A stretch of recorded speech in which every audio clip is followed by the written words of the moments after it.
देखिए, किशनगंज में यहाँ पे गौशाला की पर्याप्त जमीन है, उसके बावजूद भी मंदिर परिसर के आसपास ध्यान फाउंडेशन के द्वारा गो हत्या, गो तस्करी और अवैध कब्जा करते हुए कम से कम हजारों की संख्या में गोवंश की मृत्यु की गई और जिसका कोई रखरखाव नहीं है, उक्त जगह पे ही मरे हुए गोवंश को रख दिया जाता है और केवल 2 मुट्ठी मिट्टी देकर उसको तोड़ने का प्रयास करते हैं। सावन का पावन महीना है और जहाँ पे श्रद्धालु प्रत्येक सोमवार को भूतनाथ गौशाला मंदिर प्रांगण में आते हैं, भारी दुर्गंध और महामारी की संभावना से लोग प्रताड़ित हैं। कहीं न कहीं यह एक माफिया पद्धति है, एक गो तस्करी को बढ़ावा देने का कार्य है जो ध्यान फाउंडेशन के द्वारा किया जा रहा है।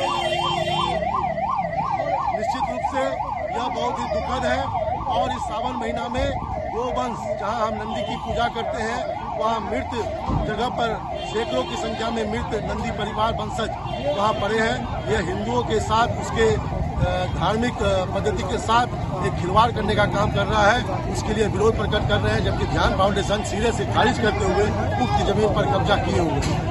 इस पे आप लोग का क्या मांग है? जिला प्रशासन से मांग है कि अविलंब ध्यान फाउंडेशन की जमीन को मुक्त किया जाए और प्रत्येक गोवंश को रख रखाव के लिए उत्तम व्यवस्था गौशाला में या प्रशासन उसकी उत्तम व्यवस्था किया जाए या सामाजिक संगठनों से गोवंश की रखवाला किया जाए।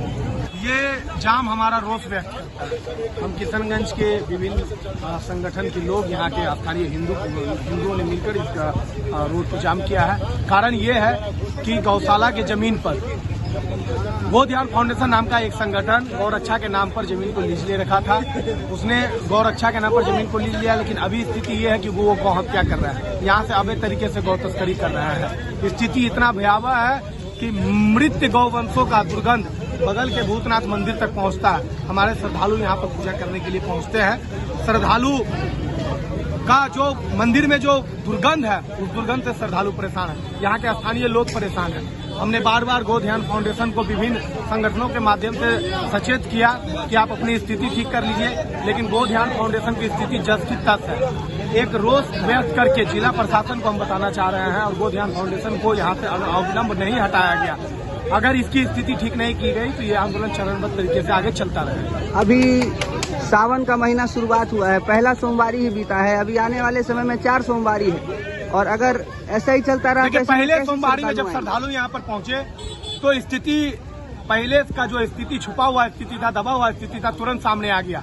पहला सोमवारी कल बीता, आज मंगलवार को हम लोग रोष व्यक्त कर रहे हैं। अगर ये मंगलवार को निर्णय नहीं होगा तो आने वाले रविवार तक ये जो ट्रेलर है उसको पूरा का पूरा फिल्म में देखिए।